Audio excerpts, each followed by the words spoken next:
welcome everyone, and we're going to talk about, as Bill indicated, the brand new product tonight, which is called Methyl Wise. And I am going to try and keep this biochemistry light tonight because this is a topic that could get very biochemistry heavy.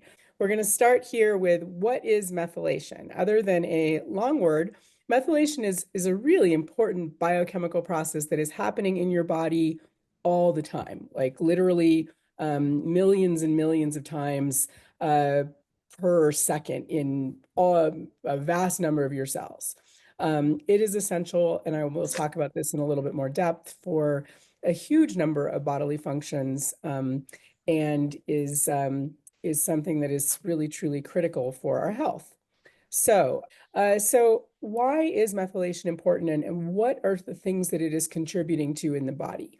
This is a pretty good list right here. So DNA repair, we need to be able to do normal methylation to not only repair DNA, but to turn on and off genes as we need them to be functioning.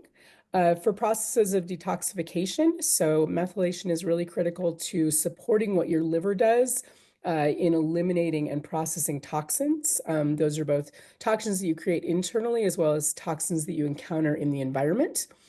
It is a critical reaction for producing your neurotransmitters. So that's things like serotonin and dopamine, norepinephrine.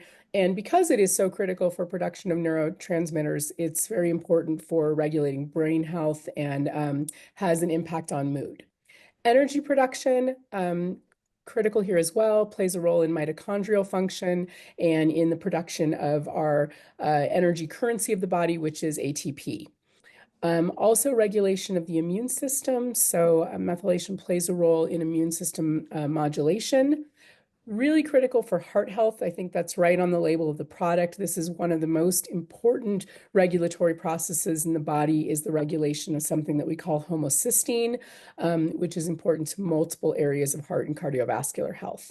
And now, last but not least, hormone regulation. So normal methylation is really important for normal estrogen metabolism and balance. So just to kind of give you the picture of the other side of how this looks in health and wellness. So when people are not doing good methylation, we can see changes in many areas of health. And these include in mood, focus and attention. Overall, just brain health and brain aging is impacted by methylation. Heart and blood vessel health, a bunch of things that are important for women's health. This includes healthy pregnancy, but also menstrual regularity, ovarian and uterine health. I think I mentioned with detoxification the importance for liver health. We see some impact here on the health of the skin, immune regulation, digestive function, energy and exercise tolerance. So we really think about this not just with sort of day-to-day energy, but in, say, things like exercise recovery in athletes, and overall just important for cellular health. So not everyone methylates the same. This is why this is important. So some lucky number of people out there are born as really good, efficient methylators. And this is based on your genes. But about 40% of the population has at least one of two genes. And these genes are called MTHFR. I am not going to do a deep dive tonight into MTHFR. That is probably too much for one presentation. And if we want to come back and do sort of do the 200 level science at some point, we can come back and do that. But so around 40% of the population has at least one gene that can reduce their efficiency in how they methylate. Probably more critically is the 10 to 20% of people that actually have two genes that can lead to impaired methylation. And in those people, we frequently see things related to inefficient detoxification, maybe lower neurotransmitter production, changes in cardiovascular health, and more. And separate from genetics, we also know that lifestyle factors contribute to how well we methylate.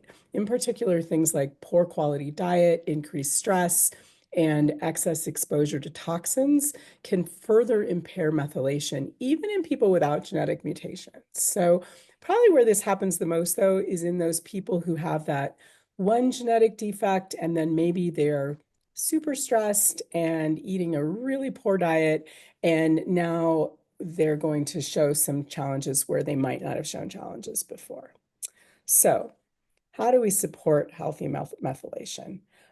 This is probably the most important slide I have right here. If you want your solid checklist of what you can be doing every day, all the time to support healthy methylation in the diet, I'm guessing a lot of you do most of these things already anyway, but when you're talking to others, eating a nutrient-rich diet, taking good quality supplements, limiting processed foods, moderating alcohol, getting regular exercise, managing stress, getting good quality sleep, maintaining your gut health, and as much as possible, avoiding toxins in your environment. But nutrients are really the key thing. In fact, methylation is one of those things where there really aren't drugs that support methylation. We do all of the, things that we do clinically and nutritionally to support methylation are usually changes in diet and the addition of key nutrients through supplementation. So this is a place where supplementation really does matter. And I'm going to run through the key nutrients that impact methylation and try to keep it, as I said, a little bit on the light side. So probably two of the most important are folate and B12. Folate and B12 are actually just crucial for the methylation cycle. And in particular, we're talking here about the specific forms of folate and B12 that contain that methyl group. This would be methyl B12 and methylfolate. And you'll see those listed on the labels for the Body Wise products. Because these nutrients have that methyl group in them, they're able to donate that for this process of methylation in the body, and probably most importantly, donating their methyl group to a compound called homocysteine to convert it into a safer, more benign molecule called methionine. And this is happening in your body all of the time. It's a good thing we don't have to think about these things ourselves, right? Folate and B12 are also important for gene expression by adding a methyl group to DNA when that's needed. And they support the production, again, of neurotransmitters, which can have a positive impact on mood and mental health. That reducing of homocysteine that we talked about, using that methyl group to reduce homocysteine back into methionine, is really important for supporting cardiovascular health. And this same process aids the liver in detoxification by promoting the methylation of certain kinds of toxins from the environment so that we can properly eliminate them out of the body. Probably the next most important molecule here is something called betaine. Actually, when I was learning nutrition in school, we never called this molecule betaine. We called it trimethylglycine. If you can take that word apart and say three methyl groups. There's a lot of methyl groups. We've got some glycine on there, which is also kind of a nice little molecule too. So you can probably already tell from the name of this molecule, it's a powerhouse in terms of being a methyl donor because it's got 3 methyl molecules, whereas your folate and your B12 each only have 1. Betaine is carrying 3 of them around. So this is a really interesting compound that actually supports what we call the backup methylation pathway.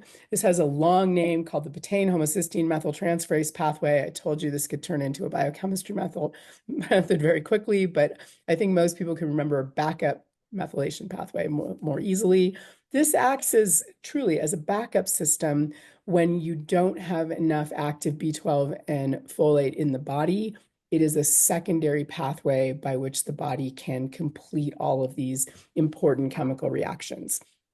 Separately, this molecule actually makes its own contribution to energy and ATP production. So it's got some special functions there as well.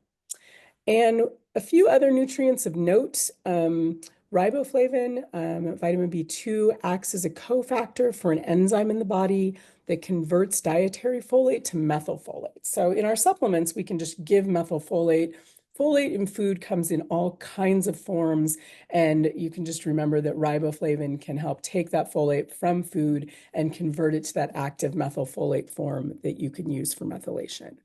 If B2 is low, this enzyme just becomes really inefficient and can contribute to an impairment in the methylation process. Then we have a form of vitamin B6 that's called pyridoxal 5-phosphate. I always thought that was confusing. It's vitamin B6, but it's got a 5 in the middle of its name. Anyway, pyridoxal 5-phosphate is a form of vitamin B6 that is, again, required for an enzyme that actually works on the back end of this cycle, breaking down homocysteine, in this case into cysteine, which again is another, similar to methionine, another benign molecule, whereas homocysteine is the one that we don't want to accumulate too much of that. So if we don't have enough pyridoxal 5-phosphate, we can get this accumulation of homocysteine, and that tends over time to be not so good for your heart health, brain health, and liver health. And then finally, magnesium. Magnesium is probably involved in almost more chemical reactions than any mineral in the entire body. And if magnesium levels become too low, we can see an overall reduction in the efficiency of methylation in the body. So where does this take us? This takes us to our new product. Methyl Wise, this is just the label. I wanted to just show this to you. This is all of the nutrients that we just walked through in your new product. So you can see we've got the riboflavin in the form of riboflavin 5-phosphate, vitamin B6 as pyridoxal 5-phosphate, your folate in that methylated form, vitamin B12, again, also in a methylated form, magnesium, and then that powerhouse betaine molecule that has the 3 methyl groups in it. And that's what the beautiful bottle looks like.